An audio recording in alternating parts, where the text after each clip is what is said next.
The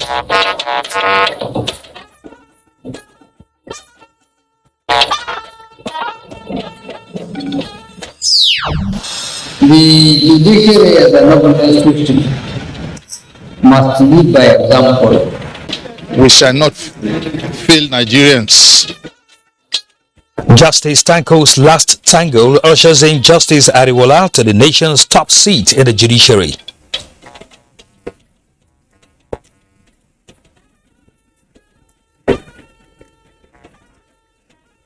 We shall be vigilant, firm, and courageous in implement all objectives that will bring peace in the state. This is hope for not only Borno but for Nigeria. Sweat turns to sweet after swords. Borno back from the brink. The state government making application for the Inspector General of Police to grant license to people wishing or who qualify to possess such lawful weapons to be used and defending themselves. The Constitution gives the right and the powers to the Commander-in-Chief for the use of the armed forces. I do not also think that the governor has the powers to instruct the Commissioner of Police to issue license, because the Commissioner of Police does not have the powers to issue license. Tonight also, a crossfire of opinions on citizen safety and security. Good evening, this is NTA Network News. I am Kenan Ima Abolike and we are reaching you live from Abuja. Michael Olaleye joins us from Lagos studio. Welcome. Here is a reminder that you can follow this news broadcast live on our website nta.ng/live, as well as other social media platforms displayed on the screen. Let's begin from the judiciary, where Justice Olukayode Ariwola has been formally sworn in as acting Chief Justice of Nigeria. President Muhammadu Buhari performed the ceremony following the voluntary resignation of the substantive Chief Justice of Nigeria, Justice Ibrahim Tanko Mohammed, on health grounds. State House correspondent Adamu Sambo has the details.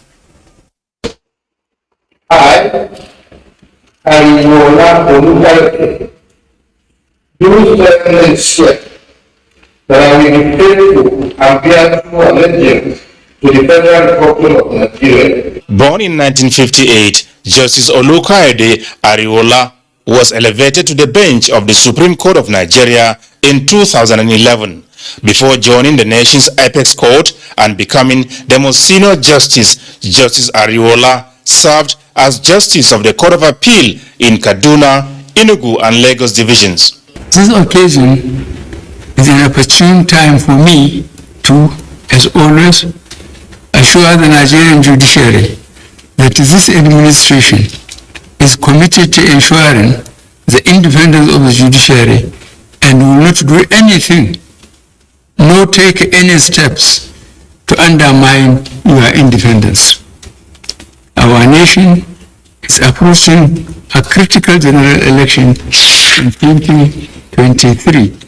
The judiciary must not do anything to fail the ordinary people of Nigeria, which will make them lose confidence in the judiciary. The president, who confirmed to have received Justice Tanko Mohammed's resignation with mixed feelings, said history will be kind to him for his modest contributions to Nigeria's judiciary, democracy, and national development. He said under the leadership of Justice Tanko Mohammed, Nigeria's judiciary exercised its judicial powers of the Federation judiciously. His era witnessed several landmark jurisprudential and policy decisions by the Supreme Court and by extension other courts established by the Constitution.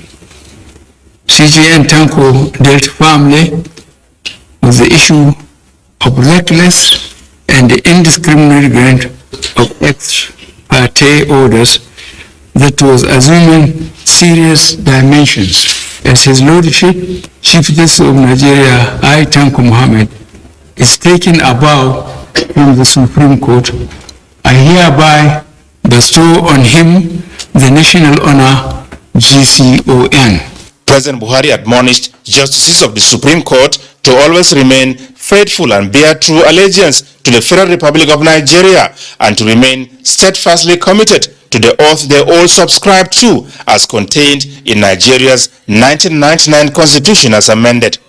The acting Chief Justice of Nigeria, Justice Olukaide Ariola, promised to live above board in discharging his responsibilities. What Nigerians expect from me is to comply, preserve and abide and protect the Constitution of the Federal Republic of Nigeria.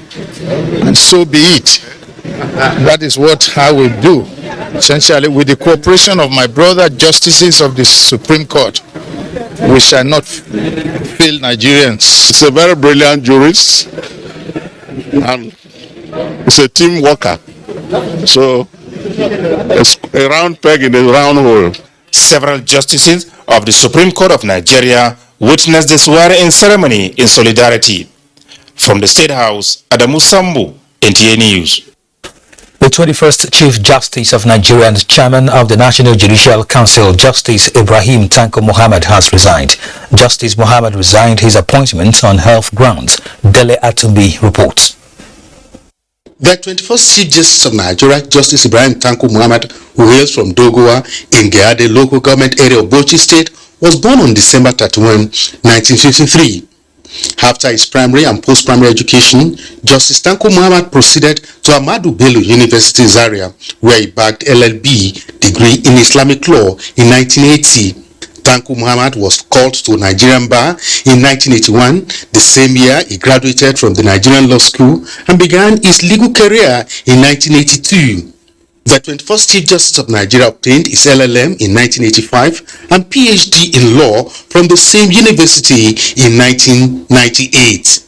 Having served in various positions as a judicial officer, Justice Muhammad was elevated to the Court of Appeal bench in 1993.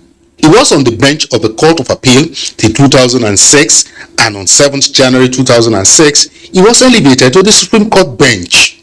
Justice Ibrahim Tanko Muhammad took over in acting capacity as the Chief Justice of Nigeria on 25th January 2019. His emergence followed the resignation of Justice Walter Onoge. Justice Ibrahim Tanko Muhammad took over his substantive capacity as the Chief Justice of Nigeria on 11th July 2019, following the recommendation of National Judicial Council. Therefore, this one on the bench must be embraced against the backdrop of the code of conduct for the leader of the Central Nigeria. Consequently, I do hold the precise privilege and every vice which will bring the judiciary into disrepute. The judiciary as a noble institution must lead by example. Before his resignation, there had been administrative communications among the justices of the Supreme Court containing various allegations, the record which Justice Ibrahim Tanko Muhammad set straight in his reply. In Abuja, Dele Atumbi, NTA News. Now, Nigeria joins the rest of the United Nations in marking the 2022 International Day Against Drug Abuse and Illicit Drugs Trafficking. The theme of this year's edition is addressing drug challenges and in health and humanitarian crises, with the National Drug Law Enforcement Agency NDLEA spearheading the celebration. Vice President Yemi Osinbajo, during the event held at the conference center of the Presidential Villa in Abuja, applauds the achievements of the nation so far and also called for a multidimensional and holistic approach to tackling drug abuse in the country. And other public places. The Vice President commends the agency and its leadership, noting that within a short time the agency has continued to apprehend and prosecute drug barons and peddlers, but also drawing attention to the new normal, which he says still offers opportunities for increased innovation in tackling the menace.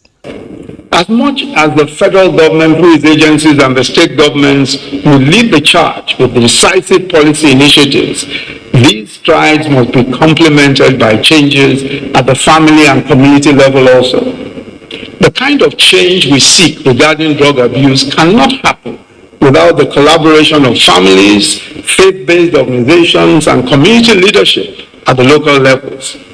We must spearhead massive value reorientation across the country, reassessing cultural factors and systems that support drug abuse and trafficking. Our communities everywhere must rise to this challenge. Chairman of the agency, Buba Marwa, who speaks on the agency's efforts in having a drug-free nation, also advocates drug tests before marriage. Given the dearth of treatment facilities in the country, it will be impossible to make the kind of gains we are targeting. The good news is that President Muhammad Buhari, graciously, with the support of the National Assembly, has approved the establishment of 6 rehabilitation centers across the 6 geopolitical zones for the NDLEA. 2022 marks, as we have already heard, the end of 10 years of intensive cooperation between the Nigerian government and the European Union. The community will cooperate with the government to see that we eradicate this situation in this kind of time. There was also presentation of gifts to winners of an inter-secondary school quiz competition organized to mark the day. From the banquet hall of the State House, Jide Onifade, NTA News. In the meantime, the Ministry of Humanitarian Affairs, Disaster Management and Social Development has lent its voice to the fight against drug abuse and illicit drug trafficking in the country. Ruth Aguela reports that the ministry took the campaign to Government Secondary School Massacre, Nasarawa State, in line with this year's theme, addressing drug challenges in health and humanitarian crisis. Some point people say they want to win because they will have power, they will have something nobody will challenge them. Amina Haruna is a student and only 15, but she already understands the dangers of drug and substance abuse.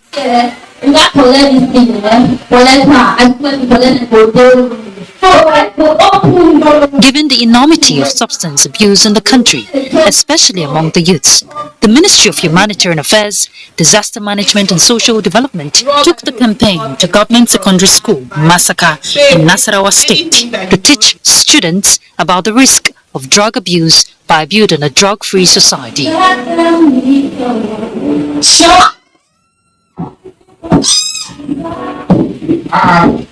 I want to urge each and every one of us to take drug and substance abuse as a serious national problem right now within our office. We can't even take the number of people that are coming in for rehabilitation, children that can no longer be in school. Friends, I advise you to keep away bad friends, bad peer group, and we should only be who we are and do what we want to do. As the campaign continues, a more holistic approach in sensitization is expected to be sustained, with educational institutions as the target, so that dreams are not thwarted before they even birth. In Abuja, Ruth Aguele, NTA News. INEC has assured the international community that the 2023 General elections will set a standard for other developing countries. Chairman of INEC, Professor Mahamudu Yakubu, gave the assurance at a meeting with UN Secretary General Special Envoy to West Africa and the Sahel. Mia Ogidi reports. Smiles and laughter here. Handshake from UN to INEC. Handshake of solidarity and best wishes for a national assignment. That is the 2023 elections. Seated. Time to talk, but in French. Vous le savez, le Bureau des Nations Unies pour l'Afrique de l'Ouest et le Sahel s'occupe de great delegation, because Nigeria is great and a continental powerhouse. But what makes Nigeria tick in terms of elections? That Nigeria is 1 out of 15 countries in the sub-region. But the total number of registered voters in the other 14 countries put together is 73 million, meaning that Nigeria has 11 million more registered voters than the other countries in the sub-region put together. So each time Nigeria conducts a general election, it's like a general election in the whole of West Africa. I want to present this from Mahmoud to Mohammed, a gift to keep this day alive, while both parties retire to their shells for more work as 2023 approaches. Mie Ogidi, NTA News. You are watching the network news on NTA. Time to take a break. The news continues shortly. Do stay with us. Thank you for staying with us. There is anxiety among Nigerian pilgrims to this year's Hajj in Saudi Arabia over the slow pace of airlift. A development that the National Hajj Commission of Nigeria says there is no cause for alarm as it intensifies operations ahead of the July 3rd closure date of Saudi airports to pilgrims. Abdullahi Musa Suleja reports. This year's Hajj comes with so many peculiarities. It is the first time in 2 years that countries outside Saudi Arabia are participating due to the COVID-19 pandemic. Again, the late communication to participate in countries by Saudi authorities to prepare is also a challenge being contended with. It normally takes Nigeria 2 to 4 weeks to airlift her almost 75,000 pilgrims. However, 18 days was selected to airlift this year's 45,000 pilgrims. But on the 18th day, 6 days to the closure of Saudi airports, over 13,000 pilgrims are still not airlifted, raising fear in some quarters. We cancel more than 20 slots since we commenced the airlift of the pilgrims. Because the registration is going on, when you have to do the airlift, then now they will tell you that no, they have not finished the registration, the pilgrims are not ready to go. But now, since there will be no cancellation of flights, we have definite program of finishing the airlift of the pilgrims before the closure of the Jeddah airspace. While this is not a new issue in Hajj exercise in Nigeria, the country has in recent past overcome such. Pilgrims are also aware that performing Hajj is a divine calling that individuals have little control over. Abdullahi Musa Sleja, NTA News. Joining us live in the studio to discuss issues arising from the 2022 Hajj operations is the Chairman, Chief Executive Officer, National Hajj Commission of Nigeria, Alhaji Zikrullah Kunle Hassan. Thank you for joining us here tonight. Good evening. Well, airlift of Nigerian pilgrims is supposed to end today. So why has NACON not been able to accomplish this, despite the fact that it has fewer pilgrims than it used to? Well, I must say that indeed, truly, based on our initial calculations, airlift ought to have ended today. Some of the reasons why is that there are new issues introduced to airlift this year that needed us to perfect our strategy. For instance, every traveler offered to have the COVID-19 vaccine certificate. In addition to that, PCR test is mandatory for any person who wants to travel. And more importantly, too, the issue of BTA is important for every province that want to go. That BTA you must get. Aside from that, the number of state pilgrims are still getting to put their act together. After 2 years of stay out of the Hajj operation. But notwithstanding this, we are on course. Now that everybody is set, as we speak, all visas have been issued. All state province welfare board have been properly prepared. And I can assure Nigerians that before the closure of date, we certainly will take every single Nigerian pilgrim to the kingdom. All right, let's talk about the Hajj saving schemes, which is believed to exist to take care of such unforeseen circumstances. Now, in that light, would you also tell us why Nigeria missed 20 slots of flights? Like I said, the relationship is different. The flight that we missed is not the flight. The slot that we missed is not the as a result of Hajj saving scheme. We're talking of flight that the pilgrims ought to have taken to the Holy Land, which were cancelled because there were not enough preparation by the relevant state to take the pilgrims out. But like I said, we're on top of this now. We'll take all pilgrims to the kingdom before the date. The real date of expiration is actually the 5th of July. Okay. All the pilgrims we intend to take by the 3rd.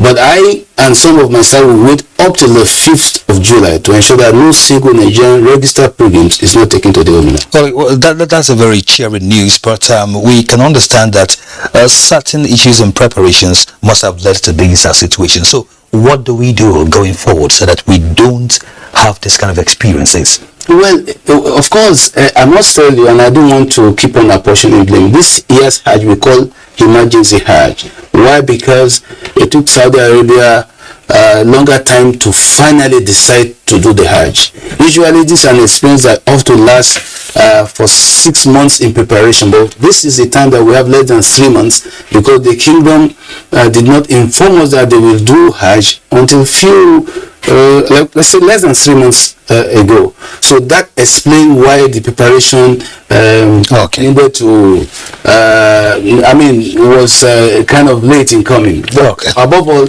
now we are in control of everything. All right, thank you very much. Allah's willing, we can assure Nigerians that all will pilgrims that all is well. Thank you very much, Kunle Hassan. Thanks indeed. We've been talking to the Chairman and Chief Executive Officer of National Hajj Commission of Nigeria, Zikrullah Kunle Hassan. Now, as part of efforts to end the 13 years of insecurity and restoration of the lost glory of Borno, Governor Babagana Umar Zulum in the last 3 years of his stewardship has worked hard to improve the security situation in the state, entrenched civil authority and resuscitated agriculture. In this special report, Mohamed Goni highlights strides made in the 3 sectors which has impacted positively on the lives of the citizenry. Security is one of the fundamental issues contained in the 10-Park Development Agenda of Governor Zulum's administration, hence the continued collaboration with security agencies in the state. The present administration, in the period under review, procured over 1,000 vehicles that include gun trucks and patrol vehicles for the various military, police and other security formations across the state, while 13 armored personnel carrier and bulletproof vehicles were procured for the police in effort to sustain the emerging peace in the state.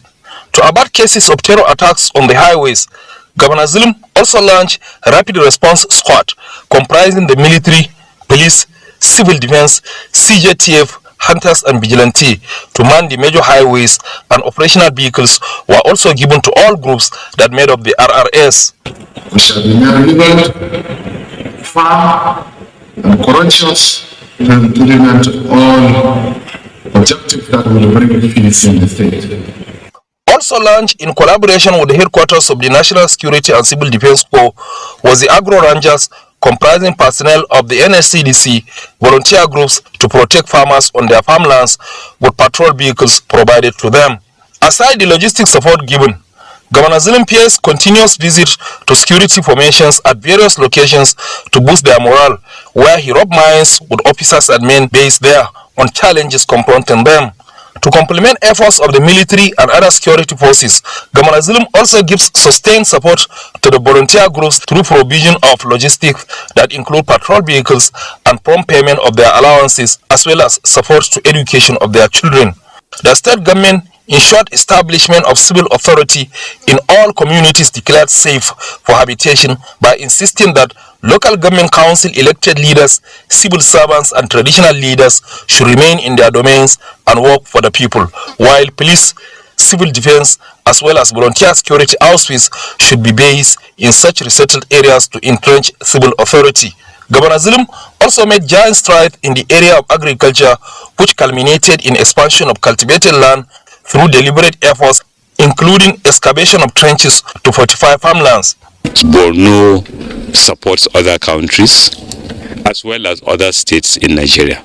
So this is hope for not only Borno but for Nigeria, West Africa, Central Africa and many others. Government also introduced mega farms where farmers are engaged to cultivate different varieties of crop, while center figure and drip irrigation schemes were equally reintroduced, with pilot projects already commenced in some local government areas. In Maiduguri, Mohamed Goni, NTA News. The acting governor of Edo State, Philip Shaibu, has stressed the state government's determination to bring to justice the killers of a Catholic priest in Ekabibu, Edo State, Reverend Father Christopher Odia, who was kidnapped and killed by unknown gunmen on Sunday. He gave assurance while on a fact-finding mission to the community alongside the security chiefs in Edo State. Victor Odianacha reports. The acting governor of Edo State, Comrade Philip Shaibu, on arriving in Ikabibo, visited the official residence of the slain Reverend Father Christopher Odia, where the late chairman of the St. Michael's Catholic Church, Mr. Paul Osigwe, briefed him of what transpired and the efforts of the community youths and vigilante team to rescue the priest before he was killed, alongside two others, including the vigilante chairman. To rescue the father, but unfortunately, we had a very bad news about the father, because this father is a father to us. Comrade Philip Shaibu, who also visited the village head of Ikabibo, the family of the slain vigilante chairman, and the palace of the Ogene Nefu Zairwe, commiserated with the community over the recent development. Gotten some information already. Yesterday night, I insisted that all the military should remain in the bush to comb all the bush, and as we speak, they are still there, because we want to make sure that every one of them will not escape. In view this time, the elements that participated in this thing, they will be brought to justice. The acting governor, who was accompanied by the heads of security agencies in Edo State, also visited the Catholic Bishop of Auchi, the Most Reverend Gabriel Donia in Auchi. Victor Odion Acha, NTA News. For more reports on Network News, let's join Michael in Lagos. Hello, Michael. It's over to you. Thank you, Kene.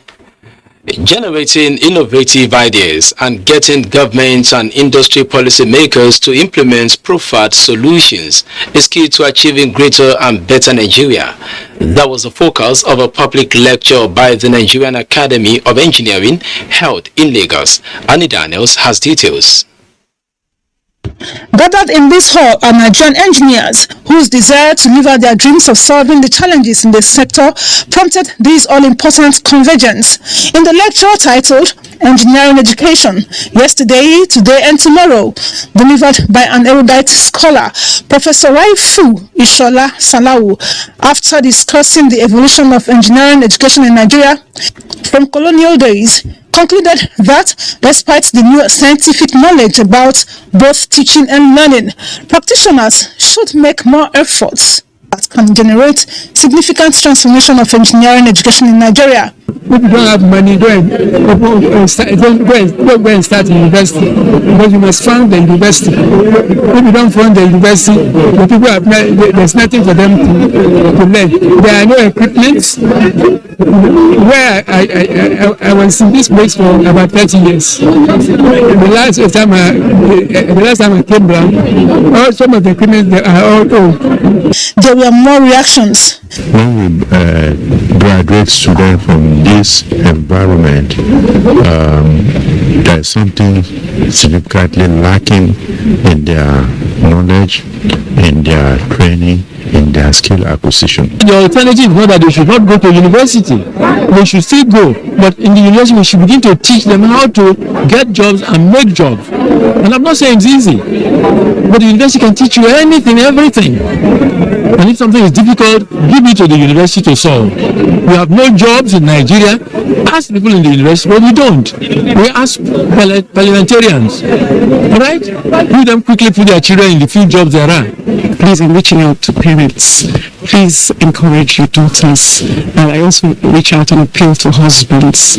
Please encourage your wives to fulfill their purpose and destiny. Some of us women are created to go into male-dominated fields, and we need to be encouraged. It was unanimously agreed that strategic collaboration with the government and other stakeholders will solve the challenges of infrastructure, communication, agriculture, healthcare, technology and other engineering problems in Nigeria. The event was also a platform to present life achievement awards and induction of new fellows.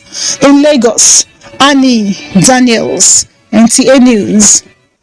It is less than 2 months to the deployment of 5G technology services in Nigeria, and key players in the telecommunications sector says the positive impact of the service on the nation's digital economy policy is enormous, urging the masses to leverage on this. Kenya DBC was part of a consultative forum in Lagos and now reports. In September 2021, the federal government approved the deployment of 5th generation network policy in Nigeria. Since then, consultation and groundworks have been ongoing to have a seamless kickoff, with 2 telecommunication companies winning the 3.5 gigahertz spectrum bid, and the agents of license to them. 5G services are expected to commence August 24, 2022. According to the Executive Vice Chairman, CEO, Nigerian Communications Commission, Professor Umar Dambata, this innovation will bring about enhanced mobile broadband, massive machine-type communications, and of course, ultra-reliable and low-latency communications. How quickly we can execute, our daily operations in a manner that will make it very efficient, and you need the right technology to be able to do this. And I think 5G technology will serve as the answer. Prior to now, there has been concerns from different quarters on the possible health implication of 5G network on humans. This was put to rest as stakeholders insist there is no known health hazard associated with the technology. We would not really stand by and watch and imagine technology being deployed to, be a source of risk for their health. Top on the list of questions on the minds of consumers is affordability and accessibility of the service. It's important to know what they want to, pay for. Our target is within 5 years, by 2025, we should be able to have a national coverage in terms of 5G. No doubt there are still challenges. One of such is the need for more spectrum and vastly more spectrally efficient technologies, more than what the current 3G and 4G services require. Experts say the gains outweighs the odds. In Lagos, Kendi Adebisi, NTA News. Do not forget to follow this news broadcast live on our website at nta.ng/live and on our other social media handles displayed on your screen for updates. Time for some messages. The news continues shortly. Please stay. Welcome back. Business News is next with Musa Abubakar. Okay, thank you, Keme. As Nigeria joins the global business community to celebrate the contributions of MSMEs to the economy amidst the COVID-19 pandemic, conflict and climate-related challenges, stakeholders speak on prospects amid economic recovery and prosperity.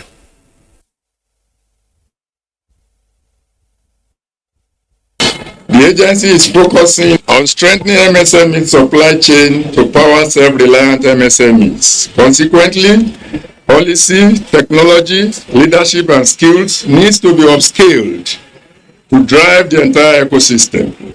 Formal SMEs contribute up to 40% of national income in emerging economies. These numbers are significantly high when informal SMEs are included. Now, the government of Japan has given $2.7 million grant to Nigeria for the procurement of 3 high-speed boats to reinforce the Nigerian Maritime Administration and Safety Agency's operations and services for maritime security in Nigeria. Considering the remarkable social and economic development of West Africa, including Nigeria, and the accelerating pace of globalization, it is extremely important to bring a free and open maritime order to the Gulf of Guinea. To be recorded, Nigeria's recent removal from the Paris-Lisbon International Maritime Bureau as a result of collective efforts of various stakeholders has promoted the image of the country to the rest of the world. The Securities and Exchange Commission has presented the revised Nigerian Capital Market Master Plan to the Minister of Finance, Budget and National Planning in Abuja. The new document reflects the dynamism of the market and developments in financial technology designed to attract investors from within and outside the country. The revised capital market master plan is designed to chart the strategic position and future direction of the capital markets while providing both the SEC and market participants clarity on the vision of the capital market. Our capital market is growing and it is evolving. To sustain this growth and eventually transform to a world-class capital market, transparency and investors' confidence is key. Meanwhile, the NGX all-share index appreciated by 0.50% at 51,962.85 basis points. Investors exchanged 266.5 million shares value at 2.6 billion naira in 5,050 deals. That's business news. Now, can I? Thank you very much. Now, let's quickly go to the state also for the Vice President's remarks at the ongoing SMEs Awards. His Excellency President Muhammad Buhari, who, as you know, is particularly proud of the impact contributions of MSMEs in the economy. And I'm particularly delighted to have yet another opportunity to see some of our young and innovative entrepreneurs here in this hall today. Since its inauguration in 2018, the National MSME Awards have grown in leaps and bounds. It has become a prominent feature in the annual event calendar of the MSME community in Nigeria, attracting thousands of prospective business owners, established entrepreneurs, regulators, and financiers. The award applications have actually jumped from 500 applications in 2018 to over 17,000 entries this year.